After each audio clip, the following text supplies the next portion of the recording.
muchas veces incluso desde la propia consulta de Nutris se expande, ¿no?, un mensaje que hace que genere el tipo de dinámicas de relación con la comida que son las que son disfuncionales y acaban generando el trastorno alimentario. Para mí la clave es la rigidez, o sea, no ser rígida en las pautas. Hay que ser flexible, hay que adaptarse, hay que tener claras también las prioridades, que es evidentemente pues importante cuidar nuestra salud vía, ¿no?, la alimentación, pero que a la misma vez es igual de importante nuestra salud mental, social, de contacto con la naturaleza. Hay muchas otras variables de disfrute, de juego, de propósito de vida, que si las dejo de lado, porque realmente lo más importante para mí es cumplir con mi pauta o mi dieta, esto se va a caer, es insostenible. Muchas veces se camufla la idea de salud, por desgracia, con que realmente lo que quiero es bajar de peso o cambiar mi cuerpo, y hay una parte que es lícita y es lógica y pues en la sociedad en la que vivimos, pues cómo no, pero también hay que indagar ahí a nivel psicológico qué hay detrás.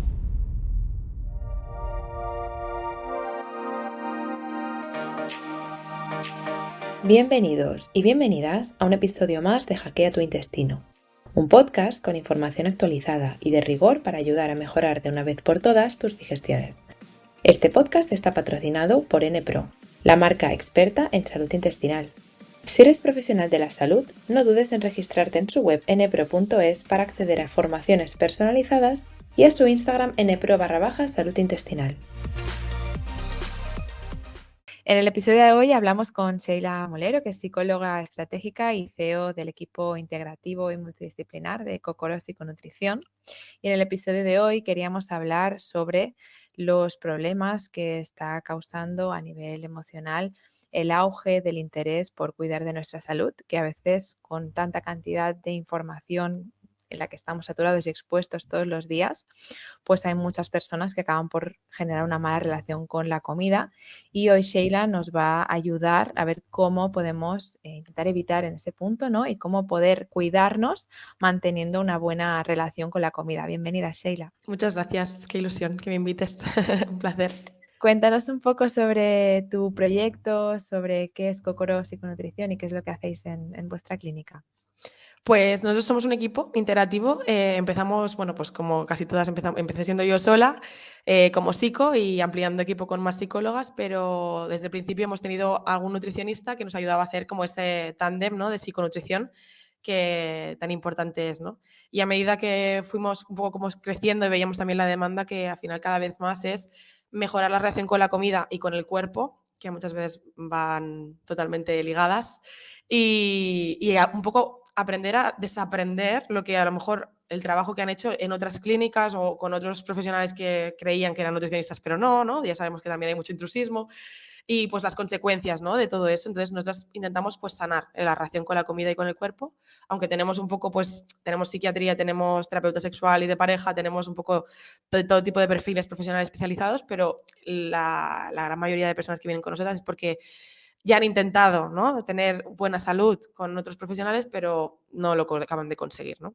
Buenísimo y súper necesario. Yo también que estoy en consulta lo veo que hay un auge enorme desde hace años en este sentido, ¿no? Sí. Y es lo que te comentaba anteriormente, que hemos hablado ya, que antes nos encontrábamos con personas, ¿no?, con trastornos de la conducta alimentaria causados por la industria del fitness, ¿no?, por esas ganas de perder peso, pero ahora como que parece que hay un incremento de otra línea que se le suma, ¿no?, a esto, que es la nutrición y hábitos saludables, ¿no? En Sí. sí esa obsesión, pues, por comer sano, que al final acaba, pues, por provocar más estrés y más ansiedad, ¿no?, que tampoco contribuye a mejorar la salud. Entonces, quería preguntarte qué tipos de comportamientos y actitudes, pues, no serían saludables a nivel dietético para nuestra salud mental, y un poco dónde está esa línea entre el cuidado propio, ¿no?, y el tener, pues, un trastorno de la conducta alimentaria que mucha gente lo tiene y no se da cuenta. Totalmente, totalmente.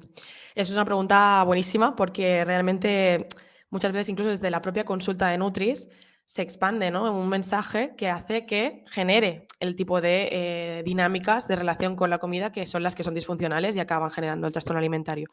También es verdad que yo siempre digo que de cara a entender los trastornos alimentarios, que hay esa idea como muy concreta, ¿no?, de el DSM, que es la Biblia de los psicólogos, ¿no?, donde a nivel psiquiátrico se dicen los factores clínicos como para cumplir, ¿no?, que si los cumples entonces tienes un trastorno, y para mí el factor determinante es el sufrimiento que genera, ¿vale? O sea, independientemente de que vomites o no vomites, de que tengas X bajo peso o no, o sea, al final el problema es que sufres con tu relación con la comida. Entonces, desde ahí hay que trabajar en sanar eso, ¿no?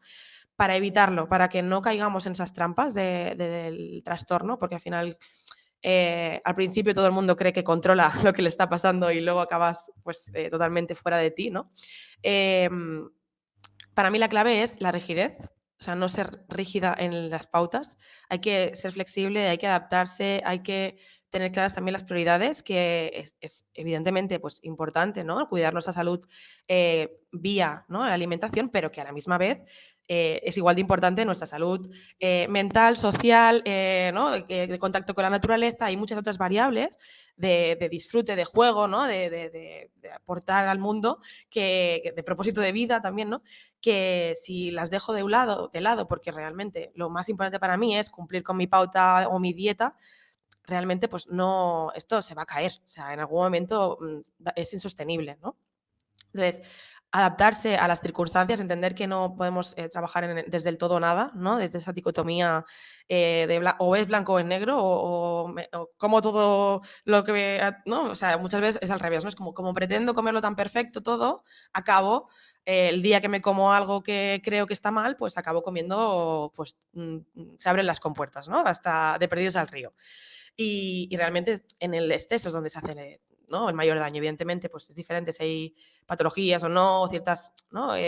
Condiciones clínicas de base, pero en general a nadie le hace daño una galleta, ¿no? O sea, es como una galleta no te va a hacer nada per se. El problema es cómo me relaciono con ella, cómo me vinculo, qué pienso de mí al respecto, cuánto machaque me genera la culpabilidad, el odio hacia mí misma, y todo eso me acaba desregulando, porque desde esa ansiedad acaba generando el descontrol, y ahí es donde, ¿no? De verdad físicamente le está haciendo daño al cuerpo, ¿no? Entonces, hay que aprender a ser consciente de las elecciones que tomamos, no sentirlo como una imposición, no sentirlo como esto es lo que tengo que hacer, sino yo elijo qué quiero hacer para mí, para mi vida, ¿no? Y si no tengo claro los porqués, ¿no? Pues primero, para mí, a nivel de salud mental, es entender el desde dónde actúo, si lo hago desde el amor por mí o lo hago para cambiar mi cuerpo, que es muy diferente, o pues esto, con la idea de salud, que es muy abstracta, ¿no? Ahora que con esta parte que vemos mucho en consulta, ¿no? Esta obsesión y miedo, ¿no? Por todo lo que hay de información que al final está sesgada, porque no nos olvidemos que está sesgada la información que se hace viral, ¿no? Porque el mensaje de flexibilidad y de conciencia y de coherencia, ¿no? No llama, no se hace viral, ¿no? Lo que se hace viral es cuando te ponen el mensaje alarmista y llama mucho la atención y genera mucho con la emoción, por desgracia es agradable, ¿no? Entonces, pues tenemos que ser conscientes para poder también todo eso trabajarlo, en trabajar con un nutricionista o una persona de confianza, que sepas que tiene la formación, ¿no? Reglada para poder ayudarte de verdad, ¿no? Decir, oye, mira, pues con tu condición esta, ¿no? Pues imagínate celiaquía, ¿no? Pues el gluten genera esto en tus vellosidades del intestino y si yo entiendo qué está haciendo en mi cuerpo y qué le pasa a mi cuerpo, voy a poder elegir no comerlo porque lo veo congruente. Pero si a mí me dicen no comas carbohidratos a partir de las 6 de la noche, porque esto engorda, porque sí, por la cara, pues evidentemente hay una ambivalencia interna, ¿no? El cerebro no lo entiende. Entonces todo esto genera mucho malestar. Y evidentemente se puede sostener un tiempo a base de fuerza de voluntad y con un objetivo ahí que motiva mucho, pero esto se agota. Llega un momento que ya no se puede más. Y es donde hay que aprender a tomar decisiones desde el autocuidado, que el autocuidado no genera sufrimiento. Hay esfuerzos, porque hay ciertas cosas que, ¿no? Para cambiar unos hábitos tenemos que hacer esfuerzo en ciertas cosas. Todo lo que no nos es fácil y automatizado, pues evidentemente el cerebro tiene que hacer, uy, a ver, esto me cuesta, ¿no? ¿Qué resistencias encuentro? ¿Qué pasa? ¿Vale? Un esfuerzo sí, pero forzado no, ¿no? Un sacrificio no, porque ahí se empiezan a desregular, ¿no? A nivel interno las cosas y bueno, lo que tú decías del cortisol, ¿no? Evidentemente es el factor clave también, ¿no? Si yo estoy relajada y yo vivo las pautas que me da mi Nutri desde un lugar, oye, me encanta, me siento genial, estoy conectada, es fácil, lo puedo mantener, ostras, estupendo, porque ahí, ¿no? Esto va para ser seguro un buen lugar de autocuidado, pero si me genera constantemente sufrimiento, obsesión, rumiación, dudas constantes, todo el rato lo estoy pasando mal, no hay forma de que yo encuentre el equilibrio porque me voy a los extremos. Por ahí no es, ¿no? Bueno, yo me enrollo un Claro, montón, eso pero también tienes no, no, nos has respondido perfectamente a la pregunta. Sí que es cierto que a veces nos encontramos con el problema como terapeutas, ¿no? En casos de, por ejemplo, que haya problemas digestivos o problemas tipo metabólicos o otros tipos de problemas en las cuales haya que aplicar unas restricciones alimentarias porque el hecho de tomar ese alimento genera una reacción negativa, por lo tanto, no es autocuidado, ¿no? Entonces, a veces nos encontramos entre el querer cuidar al paciente, ¿no? Y que se encuentre mejor, pero a la vez intentar no generarle ningún tipo de trastorno de alimentación, ¿no? Entonces, ¿tendrías alguna recomendación tanto para pacientes que tienen que hacer frente a esas restricciones, ¿no? Hablo sí, restricciones justificadas, es decir, con claro, pruebas de base que demuestren que eso es. ese alimento te sienta mal, ¿no? Por ejemplo, los lácteos. Pues tener una prueba que demuestre que tienes reacción a sus proteínas Intolerancia. o que tienes una mala absorción a la lactosa. O sea, no Mm. quitar porque son inflamatorios y punto, porque lo escuchaba en el reel de 30 segundos del doctor no de no sé qué, ¿no? Y como terapeutas también cómo un poco ayudar a ese paciente, ¿no? A que tenga una buena relación con la comida. Buenísimo. Yo pongo un ejemplo siempre con esto que se entiende muy bien, que es el del veganismo, ¿no? Una persona que es vegana elige no comer animales, ¿no?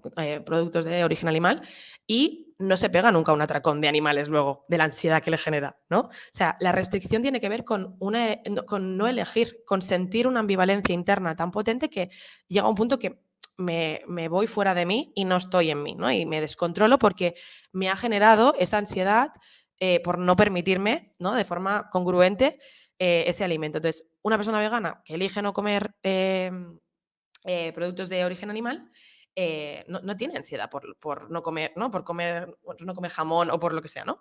Entonces, para una persona con un diagnóstico justificado, el trabajo está ahí, ¿no? En ser consciente y elegir, ¿vale?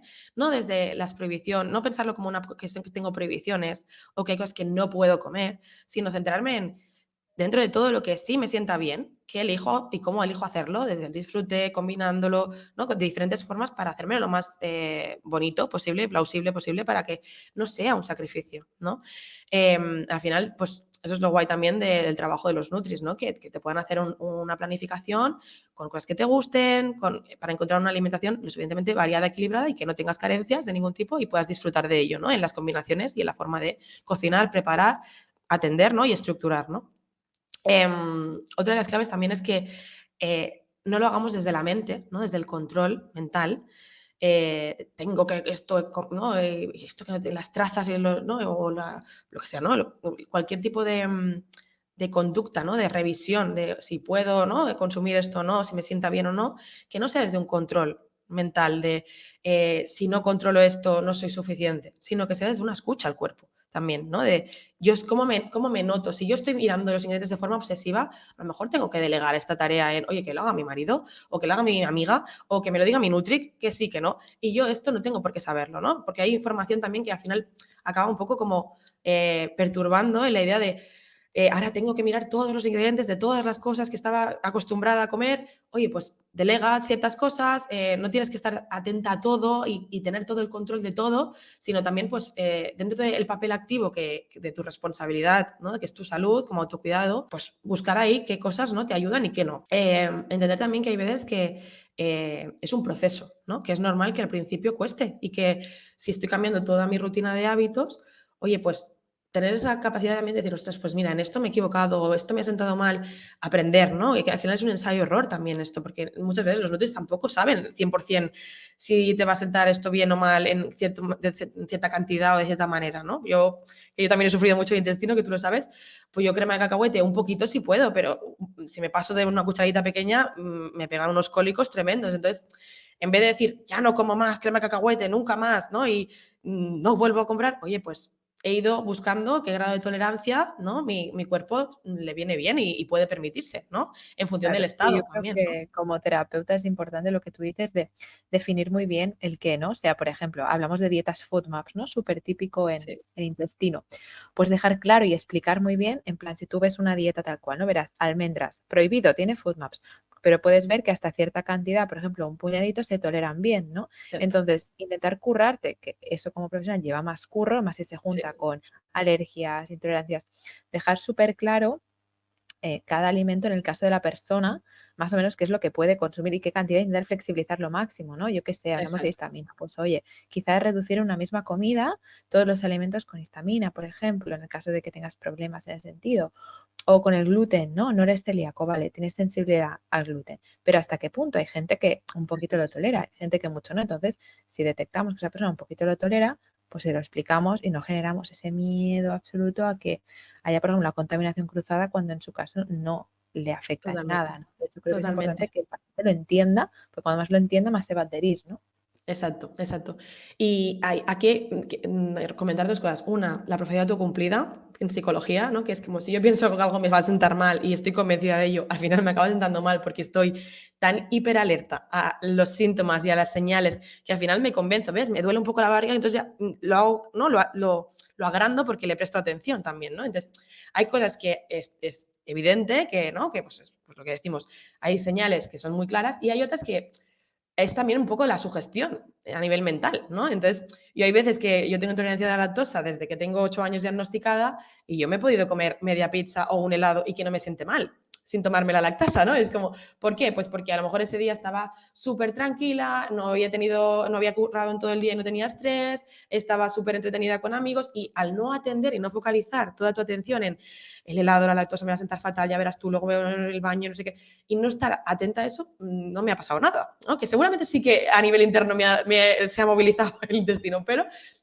no me ha generado ese descontrol máximo, ¿no? De sufrimiento, porque al final muchas veces es más el daño que nos hacemos nosotras mentalmente de fustigarnos por haber comido algo que sé que me sienta mal y no haber sabido pararme y no haberme cuidado, que el daño que realmente te hace ese alimento en un momento determinado y en un contexto determinado, ¿no? Que es muy importante, ¿no? Y luego lo que tú decías de como nutris, como profesionales, también no creer que tenemos toda la verdad absoluta, ¿no? Porque hay cosas que a lo mejor, pues ostras, en este paciente sí y en este no, y en este paciente sí en este momento y de aquí 2 semanas no, ¿no? Y con los food maps, pues también atender a la idea de que sabemos que es algo temporal y dejarle muy claro también a la paciente, ¿no? A los pacientes esto, ¿no? Que es como, food maps van a ser máximo tantas semanas, ¿no? Y como un poco también como tener un fin a nivel mental ayuda a la persona a decir, venga, ¿no? Tengo mi objetivo, mi foco aquí, para luego, aquí luego en la siguiente fase sí que ya entra, me meto el chocolate. Ah, vale, pues, bueno, pues, ¿no? Estas 2 semanas foco con esto, porque sé que no es algo eterno ni tan indeterminante que si me como 2 almendras, ¿no? Como decías, oye, pues, ¿no? Si he ido a un restaurante y he tenido cuidado con todo, pero luego me doy cuenta que esto llevaba trazas y no soy celíaca, es de, ¿no? Simplemente que tengo sensibilidad, oye, ¿no? Pues bajarle ahí la intensidad mental de lo que, ¿no? De las cosas también que no están bajo nuestro control, porque es que no podemos controlarlo todo, es que es así, la vida es esto también, ¿no? Con lo que me viene, ¿qué hago? Totalmente. Sí, al final lo que tú decías del excesivo control, ¿no? Lleva al Al descontrol en descontrol. casos de... Yo, por ejemplo, no soy el ejemplo para todo el mundo, por supuesto, pero sí es cierto que, claro, después de las competiciones de culturismo, ¿no? Intenté controlar mucho, mucho, mucho y lo único que acabé consiguiendo es no tener la regla 2 años y una malísima relación con la comida, ¿no? Y es curioso porque luego recuperé el peso, ¿no? Que eso es importante, creo que destacar que en el proceso de recuperar la conexión con tus señales de hambre y de saciedad, que es así, ¿no? Que a veces te Sí, pasas, a veces te quedas con hambre, a veces te pasas y a veces ganas peso, luego lo pierdes, luego ganas, ¿no? Es un proceso así. sí. Y sí es cierto que el único, y en ese proceso, bueno, pues después de una operación, al cabo de los años, gané como bastante peso, ¿no? Y esos últimos 2 años he bajado como 15 kilos poco a poco, pero justo fue en el momento en el que, en el que solté el control y dije, voy a comer realmente, en mi caso no tengo patología, ¿no? Por supuesto, en estos casos es distinto, pero creo que está bien hablar también de la otra parte, ¿no? De esa relación con la comida cuando Total. es por una mala relación con el cuerpo y que realmente hay otras maneras de bajar el porcentaje graso. En mi caso lo necesitaba por salud, por mi tobillo, por presión, indicación médica. Lo conseguí bajarlo cuando solté el control y recuperé otra vez esa conexión conmigo mismo, mis ganas de comer, ¿no? Que yo siempre he sido de comer bastante poco, ¿no? Desde pequeñita, ¿eh? Ujú. Entonces, al hacer excesivas dietas, a veces puede pasar este descontrol, ¿no? Y esa Totalmente. obsesión por la comida que te lleva al lado opuesto y que realmente, aunque nos cueste de entender al cerebro racional que existen otras opciones más allá de contar calorías o de ser excesivamente, ¿no? Ser rígidos, Controladora, ¿no? hay otras Mm, maneras de hacerlo y que no es, totalmente. aunque te cueste entender lo que es posible. Totalmente. De hecho, nosotras trabajamos con la terapia estratégica como de base, ¿no? Que el modelo de trabajo es precisamente esto que dices, ¿no? La lógica racional es una. Y tú dices, pues quito calorías, adelgazo, subo calorías, engordo. ¿No? O sea, es como la lógica es una cosa y luego la realidad, ¿no? Es otra. Entonces, y en cada persona es distinto y hay como muchas paradojas, hay muchas creencias limitantes y potenciadoras de otras cosas y hay contradicciones internas en la mente. Entonces, creemos que cuanto más controle más éxito voy a tener y cuanto más controlo, normalmente me lleva al otro extremo, que es el descontrol. Y al final la mente es eso, es paradójica, porque cuando te intentas prohibir algo, no voy a comer chocolate, no voy a comer ultraprocesados, no, el no, la mente no lo entiende, estás pensando en ello. No pienses en un elefante rosa, ¿no? El típico ejemplo, ya lo has visto, o sea, no puedes no pensar en, no, ¿cómo no vas a comerte chocolate si estás todo el día con el chocolate en la cabeza de yo esto no, esto no, esto no? Al final acabas comiéndotelo y te lo acabas comiendo totalmente fuera de ti, que al final ahí es donde normalmente vienen pues el daño, los excesos, ¿no? Cuando de verdad es algo pues fuera de ti, es que no estás ahí, ¿no? Y esta es una de las cosas también que con todo el tema de problemática pues, intestinal y bueno, también la obsesión por la salud, es que el cortisol que se genera de toda esa rumiación, toda esa obsesión, todo ese sufrimiento, todo ese machaque por no cumplir o por no hacer o por la sensación de descontrol, todo eso genera mucho cortisol. O sea, estamos ¿no? muchas veces también preocupándonos por lo que como, no como y la preocupación en sí misma hace el mismo daño. Entonces, ahí es donde a nivel de salud mental yo creo que fallamos muchas veces porque muchos médicos y muchos nutris no entienden que desde ese miedo que se invoca, ¿no? Lo único que generas es presión. Y desde la presión, cuando tú piensas en una olla a presión, ¿no? O sea, como no le metas el chorrito para que salga ahí, peta, ¿no? O sea, es que es lo que nos pasa a los humanos, petamos porque no podemos con tanta presión, porque si solo vivieras por y para tu alimentación, estupendo, pero ¿quién se puede permitir eso, no? O sea, la gente trabaja, la gente tiene relaciones personales, tiene padres, ¿no? que cuidar, o abuelos, ¿no? O sea, hay muchos problemas en la vida, hay muchísimas cosas que son prioritarias, y al final, si yo me añado toda esa carga y toda esa presión, como si el 100% de mi salud dependiera de lo que yo elijo comer, claro, es que petas, es que no se puede. Bueno, creo que hemos tocado temas súper importantes. Quería hacerte una última pregunta, que es si nos puedes dar algunas herramientas para aprender a flexibilizar, ¿no? nuestra relación con la comida, esa persona que está ahí, que le da mucho, mucho miedo, algunas quizás estrategias que pudieras recomendar para empezar a flexibilizar y mejorar esta relación con la comida. Vale. A nivel racional, ¿no? Meramente de como tener una idea mental que te convence y que te haga cambiar la que tienes por otra, ¿no? Es entender que no tenemos el 100% de responsabilidad de nuestra salud y que el 100% de nuestras elecciones no son solo con la comida, ¿no? y el movimiento, ¿no? Que muchas veces nos han inculcado esta idea de 50% alimentación y 50% movimiento, ¿no? Y es como, no va así, ¿vale? Como mucho, ¿no? Según estudios, hasta el 36% máximo es lo que está bajo nuestra responsabilidad. Todo el resto son, ¿no? factores genéticos, ambientales, ¿no? O sea, cultural. Bueno, hay como muchos más factores, ¿no? Entonces, bueno, dentro de eso, ¿no? Como acoto también y coloco, ¿no? La importancia de eso para también un poco como colocarlo en su sitio, ¿no? Que mi mente no me arrastre y no se apodere de mí esa idea. Tener claro que cuando me voy a esa presión, ¿no? donde me siento demasiado eh, rígida, ¿no? y demasiado, bueno, que me genera mucho sufrimiento, yo creo que es la clave, ¿no? Lo normal es que me vaya al otro extremo. Es lo normal. Entonces, para no irme al otro extremo, tengo que no presionarme tanto y ser flexible, jugar con las opciones que me da la vida, ¿no? Pongo siempre el ejemplo de las ruedas del coche, ¿no? No sé si lo has escuchado, de si se me pincha una rueda del coche, yo me bajo y pincho otras 3 ruedas del coche y ahora a tomar por saco el coche nuevo. No. O sea, una rueda, ¿no? Pues oye, pues voy, ¿no? reparo, tal, y no va a ser ni tan costoso, ni va a generar tanto daño, ni me va a generar tantas complicaciones, ¿no? Como si, ala, ya está, toma por saco todo, ¿no? Entonces, a nivel racional, esa es una parte. ¿Qué pasa?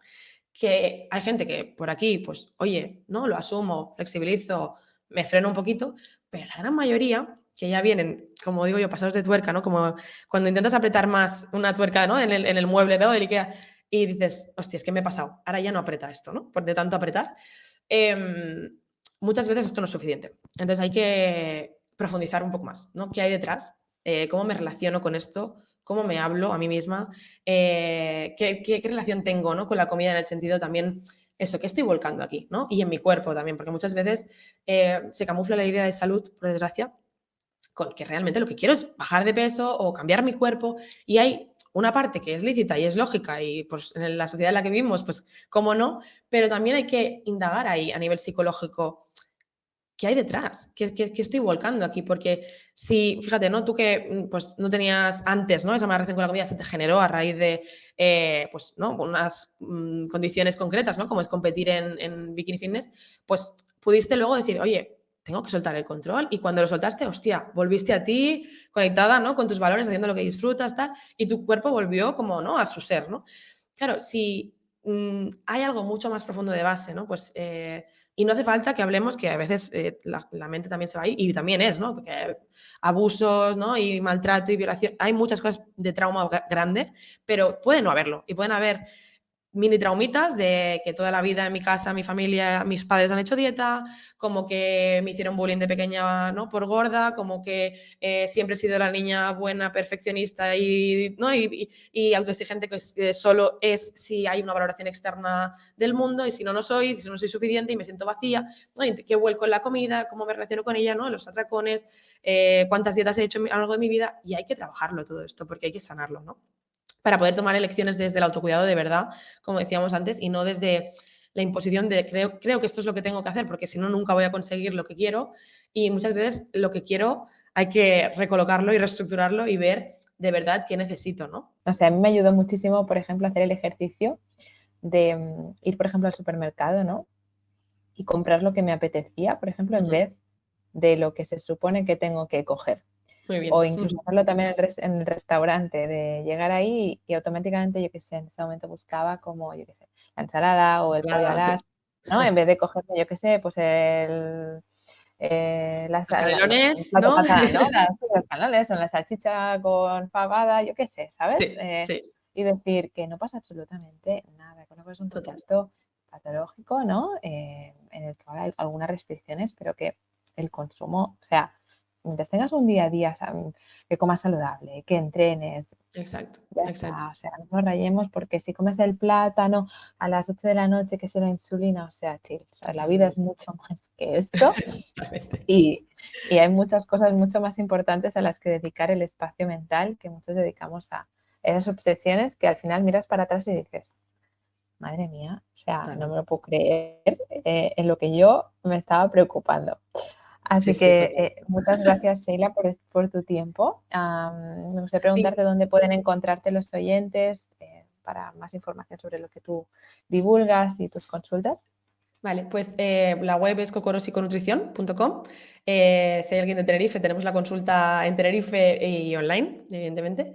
Y bueno, pues también si quieren leer mi libro, que lo creé en 2020, pero bueno, como sigue vendiendo, pues sigo haciendo ediciones, que es autoeditado, y el de Déjate florecer, para sanar tu autoestima y en relación con el cuerpo y la comida.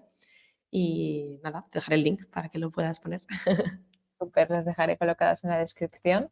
Muchas gracias a ti, Sheila, y por supuesto a todos los oyentes por estar en este capítulo y nos vemos en próximos episodios. Gracias.